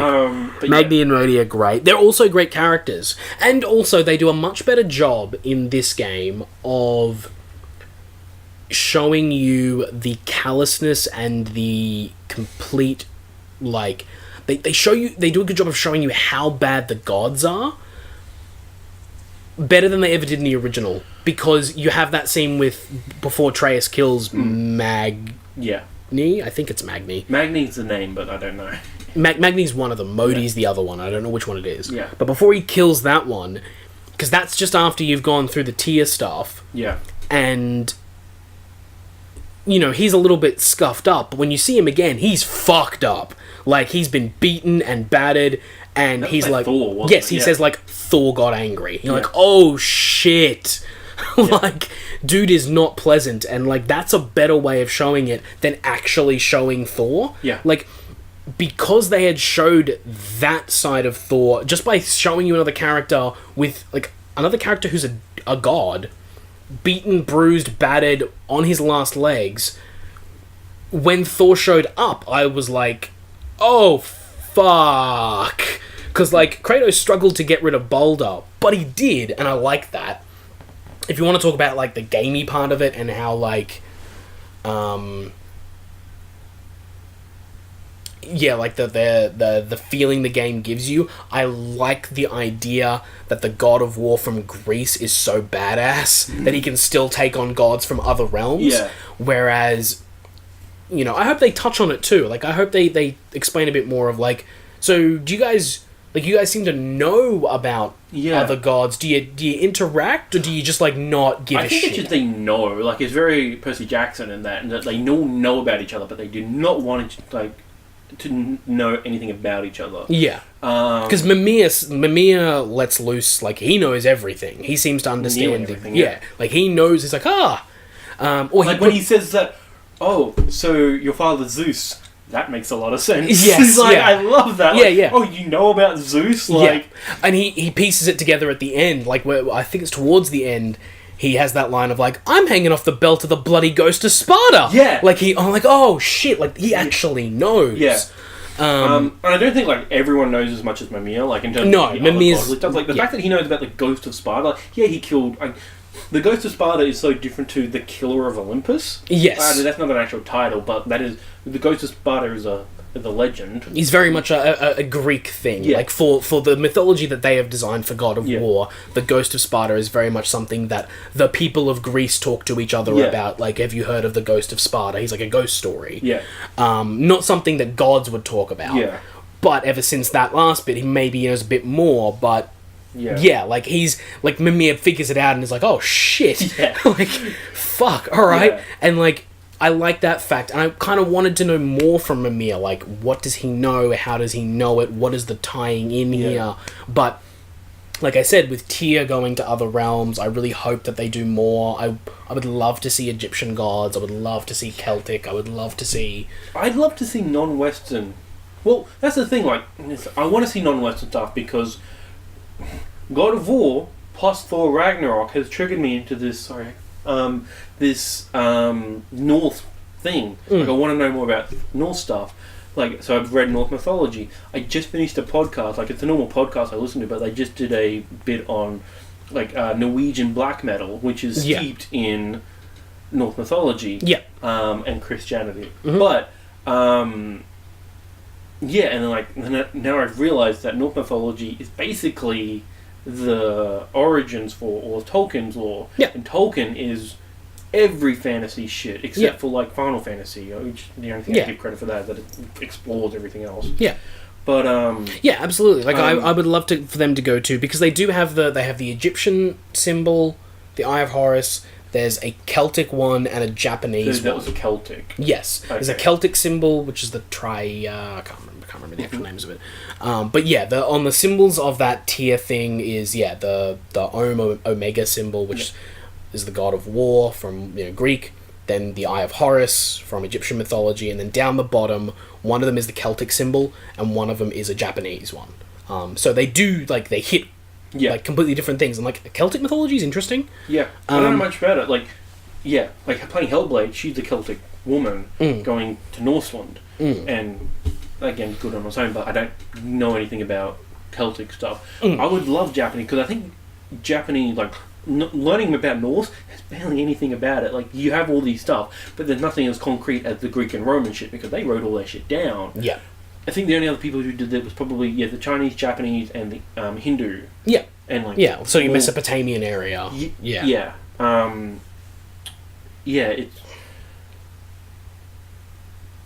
It's just, I would love to explore Japanese, because I think that's probably the most fleshed out. Yeah. What was I going to say? The only thing that doesn't make sense is why the Leviathan axe is called a Leviathan axe, because Leviathan is from Hebrew mythology, religion. And Leviathan is a snake. It goes into the snake thing, which you want but it has also been used in the word, yes, I understand you're saying of the Leviathan itself is a Hebrew mythology thing. But the word Leviathan then took on different meaning. You see it through Final Fantasy games. You see it through and also the behemoth. Yeah. The behemoth. That's what I used to call it, but I think it's behemoth. Yeah. Or Bahamut. All these different names of specific mythology items that are taken and bastardized and changed because eventually Leviathan just came to mean big giant serpent thingy. In the water. Mostly. Sometimes not. Who knows? And so it wouldn't surprise me if there was a meaning behind that, because Cory has been there is meaning behind everything. Yeah. There is stuff everywhere all over that game. All of the runes. Most of the runes. They'll probably have a couple of things that you're not really meant to make out. But no, but he said anything that's legible and readable. Yeah. There's definitely the little markings and stuff, but anything where you look at it and you're I can actually read this, is something translatable. Even the Norse runes in the God of War Omega symbol translate to something, and I think it's something along the lines of Asgard, it's all the 9 realms. Yeah, it is.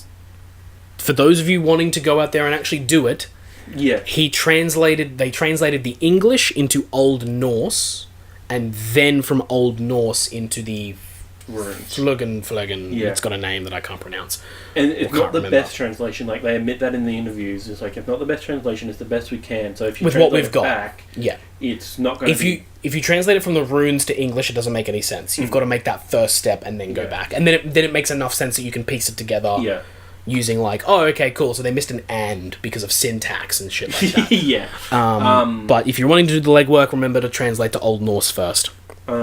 Speaking of the other realms, how do you feel about not going to Asgard, Svartalfheim, and Vanaheim? Fine with it. I didn't go to Olympus in the first God of War. That's the thing, they never told you were. Like, when you go to the thing, they're there. Like, oh, but they do literally say, Odin has blocked it. This, never get here. Yeah. But when games do that, like, you'll never come here. Like, oh, one, I am, or two, it's DLC. Again, I'm fine with it. Yeah. I'm fine with it because they give me the Thor thing at the end. So, Asgard, that's later. Like, honestly, I never thought I was going to go to Asgard in this game, regardless. When I first started this, I thought we were going to kill Thor and Odin, because that's just the way games go. Yeah. But, realising it now, like, oh, they're making a new trilogy, of course that's endgame stuff. Yeah. And this game isn't about killing gods. Yeah. You kill gods. I never for once thought in my mind, like, we're going to go to Asgard. Like, honestly, I didn't even think we're going to go to other realms. When you told me, like, when you said that you opened to Alfheim, you're like, this game is going to be so huge. And I wanted to say temper your expectation. It's still way... Because not every realm is even as big as Alfheim. Yeah. But... yeah. But even then, Alfheim is, like, a lot bigger than I expected it to be, and the other ones are, like, smaller, but there's still more than I thought there would be. Yeah. Like, okay, so, Asgard, I'd never expected to go to. Not even a million years. Even when I knew that I could travel to other realms, Asgard was not going to be on that list. Yeah. Because it's the endgame stuff. Like, if we're going to Asgard, that's either the final thing... yeah, that's what I expected. Or when we go there, we're leaving it in ruins. Like, that's what's happening. Yeah. So, Asgard was never going to be on that list. Svartalfheim... we go to an elf land. Yeah, we go to an elf land. I mean, isn't it said that, like, the dwarves are meant to be from Svartalfheim? They're, like, even in myth, even in this, they say, yes, the Dark Elves are from Svartalfheim, and the dwarves. Yeah. Which is, like, I just read a bunch of, like, Thor comics, because I was reading them anyway. But one of the map is they split up Svartalfheim and not Niflheim. It's another N word, but it's the place they go to. I'm not going to say it because Avengers. Spoiler. Fuck. They split up those two realms, and then they put Niflheim. They put Hell in Niflheim. Right. Yeah. Because traditionally that's the cold place. Yeah. But anyway. So. So yeah, like they are both, but like to the Aesir, I like the way that Mimir explains it, is that it's the gods, the Aesir don't care. Yeah. Like it's what's the difference between an elf and a dwarf? Like to them there is no, like I like to them there is Aesir and then you're not an Aesir. Yeah, I think the closest is the Vanir. Like, but and the giant. To them, I think because that's the story. Like even Cory Barlog has been talking about. Like it's basically the story of the three. Like it's a story of the Aesir, the Vanir, and the giant, the Jotuns. Yeah. And to him, the Jotuns are the craft makers, the artists of the universe. And the Vanir are the hippies, and the Aesir are the bikers. Like his description is really cool. I like it. But Svartalfheim was not something that I was like, oh, I want to go there. Like, I honestly was like, I don't really care. Yeah. Like, I've seen enough elves. I don't like the elves as enemies. They annoy me. Yeah. Whenever I see them, I'm like, oh, fuck off. I think the design is interesting. Yes, the design is great. Listening to the art book, that's a weird sentence, but they have a commentary for the digital art book. They talked about how, like, for the first 3 years of development, they didn't call them elves because they wanted to get the Orlando Bloom idea of elves out. Yeah, so that's why they come out as like this kind of fairy type looking thing. Yeah, because it's kind of like little tiny pixie fairy elves. Bug insect. Yeah, and then it comes out, and then like in the last year of development, like okay, they're actually called the Dark Elves. Like they used to call them the Dark Ones and the Light Ones, and then like now we're going to call them what we're actually going to be calling them the Elves because that's what they are. Yeah, and the devs said no, thank you for doing that because it helps when you're not in a box, you can get outside of the box and not design around the land. Yeah, no, the design is great. It's just I don't like fighting them. You know, they're a real pain in the ass. But I do like when you can finally R3 of them and just like fucking either stab them or just throw them. Yes, they are satisfying to kill because they're so annoying to battle. Which is so. What are the other ones that we can't go to? We can't go to Vanaheim, which again makes perfect sense. I think that's definitely with Freya being from there. I think that's a second game or even third game thing. Yeah. I think that's it, right? It's Asgard, Vanaheim, and just the three we don't go, and we can't go back to Jotunheim. Like I thought we would be able to, but no. Oh, okay. I guess it's because the animation is so long because you've got to put Mimir's head up. Oh, okay. I haven't actually tried, but I can see it's in the list thing, and you can see the map, but there's nothing there, so I assume you don't go back. Yeah, no, you can't go back. I wanted to go back to show my housemate, but I just took pictures of it. Yeah. But I think. That's interesting. One other thing that I like is that Muspelheim was also going to be another quest to the mountain. Because it's kind of is. It's like you get to the top of the mountain and there's a Valkyrie. But it was meant to be like really long. And like we need to cut this down just to make time. And that's another thing, like Muspelheim and Niflheim, there's nothing to say that we won't go back to those in a more expansive way. In a story way, especially because Muspelheim is the realm of the fire giants, where Surtur is supposed to be from, That's and he's... That's Muspelheim. Yeah, Muspelheim. Niflheim. Oh, did I? Yeah. Okay. Sorry. That's Muspelheim is the fire giants, which is where Surtur is, and he's supposed to bring the end of Ragnarok and all that kind of stuff, so there's plenty of other bits and pieces that we can still go to. I'm so excited for what they're going to do with Ragnarok. I think it's going to be fun. The third game, or are they just going to like unload in the second game? It wouldn't surprise me if they did unload in the second game, rather, because they've set up all these bits and pieces. No. Now that I think about it, Cory Barlog has been very much, been very clear in saying that like everything about this has been deliberate. Yeah. Like he's trying to be very deliberate, and also, like you were saying before, scope. Pull it back, pull it closer, get it within, so that we don't explode and turn back into the... I think I was watching I can't remember what one it was, but he was talking about how, like, essentially by the time God of War Ascension came out, they were a parody of themselves. Yeah, they were like, we have a checklist to tick off, like, have we had the sex minigame, have we got, like, all these, like, 5 weapons, do we have, like, all these other things, like, they just didn't, Yeah, they didn't have, like, a proper feeling to it. It didn't have any heart or soul towards the end, it was just hit the spectacle button from the start to the finish. Yeah. And I feel like if they were to unload everything in the second game, that would be too quick. He was definitely going to hold back. I think if we're going to kill a god in the second one, it will be Thor. At the very most. Yeah. Yes. Odin will not be there until the end. Or, the only other thing I can see happening is they kill Odin in the second one by accident, and Thor becomes your main bad in the third. Yike.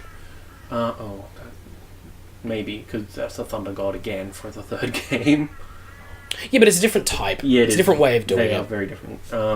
What I am looking forward to is whatever boss battle we have with Thor, where we're both throwing hammers and axes at each other and watching them come back. That's going to be fun to play. When I saw that, I'm just picturing this, just boomerangs just being thrown at me. And I want one of them to hold both. I'm sure it will happen. Like, just for a quick second. I'm sure it'll be Kratos. I'm sure the end of that is Kratos calling both of them back to him. Yeah, and then... Yeah, and then fucking ending his shit. Yeah. There was something else I wanted to talk about. We've been going for quite a while. We've been going for quite a while. We should probably wrap this up soon. Yeah. I think we've hit most of the stuff. I think, like, all the stuff I've written down, but there was a couple of other things that I had in my head. Oh, wow. There's... Oh, God. I don't remember, Faye. There's something else interesting. One other point I had was... It's interesting that it's in the final, like in the flash forward in Atreus' dream, how like many years later, and then it's like Atreus is still the same size. Yeah, and, well, I get it. You didn't want to make a new model for like 30 seconds, but it's still a little bit weird. Plus, they also they age differently. You would assume gods age differently. I think Atreus will have a new model in the next game. Yeah, a slightly older one maybe. Yeah. But also, when you come out of that, it's kind of revealed that it's a dream. Yeah. And when you're in a dream, you are how you are at that moment. You don't dream yourself as before, so that makes sense. So even if it's not the same in the next one, if he's like a bit older, that's fine. That you can get out of that one pretty easily. By just saying like it was a dream. Yeah. I can't think of the other thing. Anything else you want to bring up? No, I don't think so. I think I've hit most of the stuff that I think the only thing that I want to see, like one of the main things, is more political. Is that I'd like to see more female characters. Absolutely, because it's kind of problematic. It's got one. Yeah, it's got one. Two, including Faye. Yeah, and that was the thing. That was one of the reasons I was saying like I would like to see more of Faye. Yeah, because there is something to be said about God of War's history with women. Yeah. It's very bad. Very, very bad at it. Sex minigames, like we said before, it's very bad at it. Yeah. And I think there would be something to be said for a character who somehow took Kratos and turned him into a dad. Yeah. Something about that woman I want to know more about. And so that's why I'm interested to see what they do with the next one, because if it's still single cut again... Yeah. They can't do much more unless she's popping in and out of existence like Athena. Yeah. But we need more from Faye. Yeah. If we don't get enough... But, that was the other thing. I've seen a lot of criticism around the game about that, and I understand it, and it's totally valid. Yeah. However, there was an interview he did, it was part of the IGN Spoilercast, I think, where Cory says that the game is essentially like he's been told like, so I guess you're Kratos and your son your son is Atreus, and he's like, no, I'm Faye because I'm never home, I'm never there, I'm trying to lead my son at a distance and hoping to God I don't fuck it up, and he doesn't fuck it up, but I'm Faye. And I'm like, when I heard that I was like, that's interesting, that's because he kind of sees his wife as Kratos, as the one doing shit. Yeah. And like, okay, cool, so that's an artistic interpretation that he's got, but at the end of the day, with only one female voice in the entire game, and she's an overprotective mother who's kind of a baddie, we need more. I think, we need more. And like with Freya, she's a fusion of two female characters. Friggin' Freya. And I know, like, they are misconstrued in myth and stuff, but like...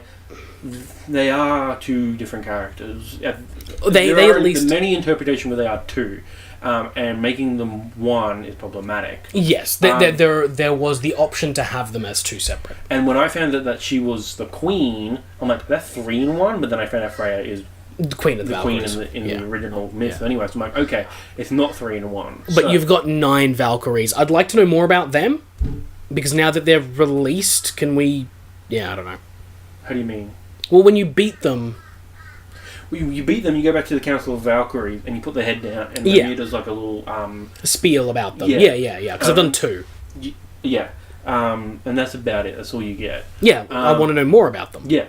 The Valkyries are one of the coolest parts of Norse mythology, and I want to know more about their version of them. Yeah. There's other female characters, such as Thor's daughter. Here's a daughter. Yeah. There are many female characters which are all empowered in their own way in Norse mythology, but again, I don't like... My housemate was kind of very critical of that. She was only watching me in bits and pieces. I'm like, 1, God of War is not the game you go to for progressive storytelling. No. 2, this game is about masculinity and how toxic it is, and how that fucked Kratos up, and how he's trying to better himself. Like, this is... Like, Spartans are inherently toxic. Like, you have to be the best, to the point where their women kind of have to be men. In terms of they have to be just as fit, just as important.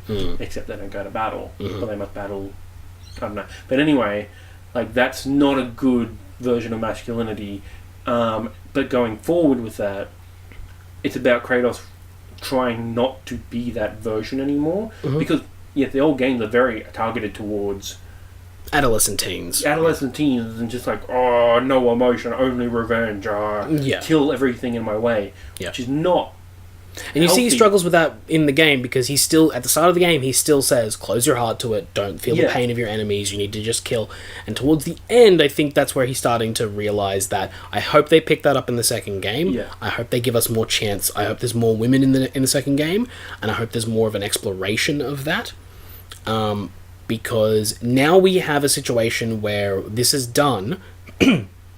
Atreus is now going to have to come to terms with the fact that he no longer has a mother and no mother figure. Yeah. And what I did like about the game was they didn't take the one female character they had and made her a surrogate mother. Because that's what happens a lot. A little bit of it. But no, but then No, because they don't immediately turn it into a romance story or like, oh, he's a new mother. Like, it's just not going to happen. Yeah. Because Kratos, as soon as he finds out it's Freya is like, and is a god, he's like, fuck no. Yeah. No, not going to happen. Yeah.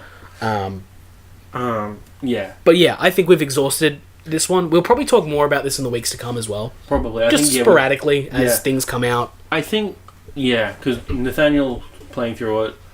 The game's too big to ignore. Like, it'll continue to do stuff. And the couple of spoiler casts I saw, Cory was talking about that there are secrets in the game that people have not found yet. Yeah. You're bummed when people realise that the cloth map you get with the special edition is something in the game. Oh. There's a new secret that's been revealed that you can get the Infinity Stones. Yeah, I heard about that. Yeah. I don't know how they work exactly, but I want to do that. Yeah. But I don't have time. It's like 3 of them in a gauntlet, and then it gives you like a projectile weapon. Yeah, like a purple beam. Yeah. Which is cool. Yeah. There was one other quick point. I don't know. But this game's going to go on for ages. That's the other point. Is this... A lot of people are calling it a game of the year. No. It's not your game of the year so far? Well, no, I think it's the game of the year so far. I don't think it's going to be the game of the year. What do you think could beat it besides Red Dead Redemption 2? I honestly, for me, I always look at the game of the year as being... I feel like it usually comes out of left field. The game that you don't expect to make a hit is the one that gets it. For me, most of the time. Yeah. So, like, last year, a lot of places were looking at, like, PlayerUnknown's Battlegrounds and Fortnite. Like, games that made an impact in a way that no one saw coming. For me, last year was between Horizon, Zelda, and Mario. Horizon was my game of the year last year, but for... Like, I'm trying to think back into 2016, I think that was the year where, like... it was Hitman by a mile, but like a lot of places didn't give it. Like they were giving it. I don't remember much better. They were giving it to Doom and other places and other things like that. 2016 was just an odd year in general. I think it wasn't like a big fuck off game. 2015, for me, game of the year that year, although that was the year Metal Gear Solid 5 came out, Super Mario Maker. Okay. Like, that game is fucking incredible. Yeah. It's dumb because it's on the Wii U, but... Yeah. Like, I don't think it will be the game of the year. I think Red Dead will probably take most of those awards. That being said, there's no reason to say that they won't fuck that thing up. Who knows? Yeah, Red Dead's a whole different conversation. Yeah, but I think this is the kind of game that will be, like, everyone's close second. Yeah. Unless, like... Yeah. But generally for me it's gonna be a game that comes out of nowhere. I knew this game was gonna be good. I didn't think it was gonna be this good. No, exactly. It's surprising how good it is. I think a lot of people are calling it one of the games of the generation, and I think like some people are calling it one of the best games of all time. I think that's pretty I honestly I could see it. I can see that. I can see it. It's hard for me because like my criticisms with it, my main one is that I didn't really feel the ending, and 2, it took me a long time to get to master the combat system, and that's pretty like I can see it because it is not like a lot of other games. So games that people consider like games of a generation are like The Last of Us, Red Dead Redemption 1 probably on the original ones, Bioshock. Burnout Paradise. That's a different kind of I love that game. Yes, but like those are the games that generally sort of bring up those kind of emotions, and they tend to be games that are doing something brand new, something different. They tend to be the ones that make everyone go, "Oh, this is what we can do with games." Like Red Dead with the open world and the storytelling. Yeah. Burnout Paradise with just video game driving being fun. Awesome. The Last of Us saying that you can tell a just linear narrative story, and you can hit all of the emotional beats a movie can in a video game, and we can prove it. Yeah. For God of War, I think it's a different type of thing, because I think the reason this game is getting so much from critics and all those kind of things like is that it is a game that is so good, so polished, so well done, and it is fighting against the expectations set by its predecessors. Unlike those other games which don't have really any... True. Yeah. They're kind of their first... Like, Burnout Paradise might have the other Burnouts, but, like, it was kind of known that this is a different open world type thingy. Bioshock had, like, System Shock 2 before that, and... But again, it was the one that made that. Yeah. Red Dead, no one knows about Revolver. Like... No one cares. The Last of Us was its first own thing. But it's Naughty Dog. It had Naughty Dog. It's Naughty Dog. It has its legacy. But those games, for the most part, generally quite loved. Apart from Revolver. It is a fresh slate, sort of. Yeah, to a degree. To a degree, each of those games is a completely fresh thing. As opposed to the new God of War, which is... literally fighting against its past. Which I think is what makes the 9s and the 10s feel that much bigger. Yeah. Is that you are balancing it against God of War 1, 2, 3, Ascension, Ghost of Sparta, and Chains of Olympus. And Betrayal. Shut up. Shut up. But, you know, like, 1, 2, and 3 by themselves are just, like...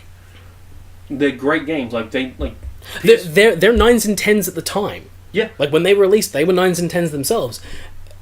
3, probably a little bit less. I mean, I think 3's getting more 7s and 8s, but, like... When you've got that, you've got an expectation that this God of War is either going to be that again or be that doubled down.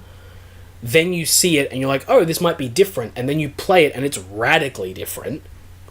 And yet it's still one of the best games I've played. Of course people are going to call it Game of the Generation. Yeah. Of course. Like, that title is... and that's the thing about the way Sony's been going about it. That title is going to probably be taken... next year with Death Stranding. No. Last of Us 2. Maybe. Yeah. But it will most likely be one of the Sony exclusives. Yeah. Yeah, when we look back at, like, PlayStation exclusive games. I think, yeah. They are littered... Like, this generation is littered with Sony exclusives being just the pinnacle of what they can be. Uncharted 4, Horizon Zero Dawn, God of War, Bloodborne. And then you move forward and you see, like, Death Stranding, Last of Us 2... Spider-Man, like, it's just this generation is just littered with Sony exclusives, like, knocking it out of the park left and right. 2. Sure. Do you watch Video Game Donkey? No. Have you heard of him? Yes. Okay, he's got a 4 review. It's like, this is the best game ever on the PlayStation 4, even better than Knack. And then like go through all the kind of thing. He's like, Knack 1, not Knack 2, we're not monsters. I'm like, I love that. Knack 2. But yeah, I think... I hate that was forced into existence. Everyone kept joking about it, and it happened. It is. I think that about wraps it up. Yeah, that game is incredible. Yeah, fuck. But yeah, no, the game is incredible. I don't know. If you've got a PlayStation, you should go get it. Oh, give it a shot. If you don't have a PlayStation, go and get it. Like... and play all the other awesome, amazing exclusives.